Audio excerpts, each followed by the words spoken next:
Bonjour, salut, je suis Eric Martial Boujeka et aujourd'hui je fais une nouvelle vidéo avec mon téléphone Techno sans publicité. Bon, il n'y a pas d'autre moyen que pour faire mieux que ça. Bon, je préfère faire ça comme ça. Alors, aujourd'hui, la vidéo que je vais faire s'intitule tout simplement les dangers qui guettent les familles monoparentales, les dangers qui guettent les familles monoparentales. Alors, tout le monde sait qu'une famille monoparentale, c'est tout simplement une famille composée des enfants et d'un seul des parents. C'est-à-dire, soit c'est une famille où il y a juste la mère et les enfants, soit c'est une famille où il y a juste le père et les enfants. C'est-à-dire, une famille monoparentale, c'est une famille dans laquelle au moins un parent est absent. C'est-à-dire, soit la mère est absente, soit le père est absent, tout simplement. Alors, les dangers qui guettent les familles monoparentales, je vais commencer d'abord par une famille monoparentale tenue par une femme.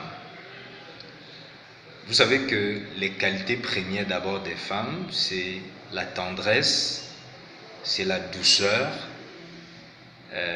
Lorsqu'on parle même d'amour, la femme est un peu parmi les deux sexes, c'est-à-dire masculin et féminin. C'est plus le sexe féminin qui, qui incarne l'idée même de l'amour. Alors, la femme est par nature permissive, la femme est par nature passive, et ce qui fait que lorsque une femme est amenée à élever ses enfants seuls, il y a un côté très extrême qu'elle va développer chez les enfants.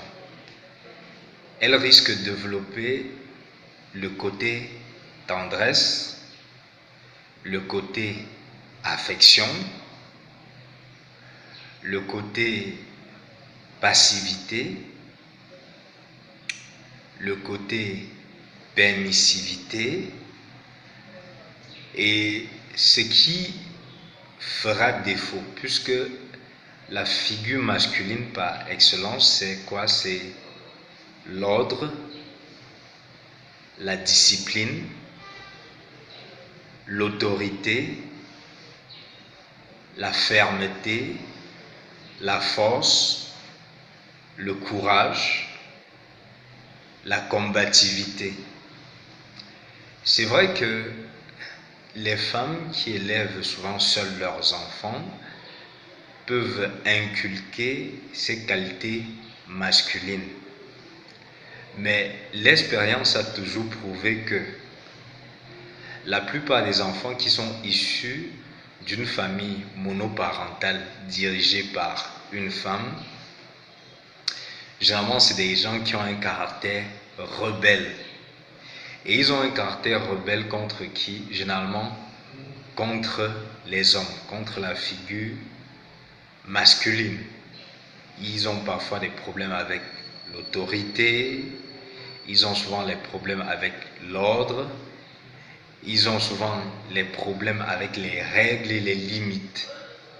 C'est-à-dire que la permissivité a fait que, il n'y a pas eu un père à un moment qui leur disait stop, arrête, ça suffit, ça s'arrête. Même si une femme est sévère, même si une femme est ferme, à un moment, il y a toujours un peu la figure féminine qui revient, c'est-à-dire la tendresse, les caresses, la douceur et tout, et tout, et tout, et tout, et tout. Donc, on va remarquer généralement que les enfants issus, par exemple, d'une famille monoparentale dirigée par une femme, ont donc des problèmes avec l'autorité, avec l'ordre, avec la discipline même parfois. C'est des gens qui veulent toujours se rebeller. bon, c'est pas toujours mauvais, mais on va constater ça généralement. Maintenant, de l'autre côté, un enfant qui grandit juste avec son père court aussi un danger, parce que le père, malgré tout l'amour qu'il peut donner à son enfant, malgré toute la douceur, malgré toute l'attention, n'a pas en lui-même les qualités féminines qu'il faut pour vraiment adoucir le tempérament d'un enfant. Donc, les enfants, généralement, qui grandissent avec leur père, certes, ils peuvent ne pas être rebelles, certes, ils peuvent respecter les règles, certes, ils peuvent accepter l'autorité, mais ils auront toujours un vide affectif en eux.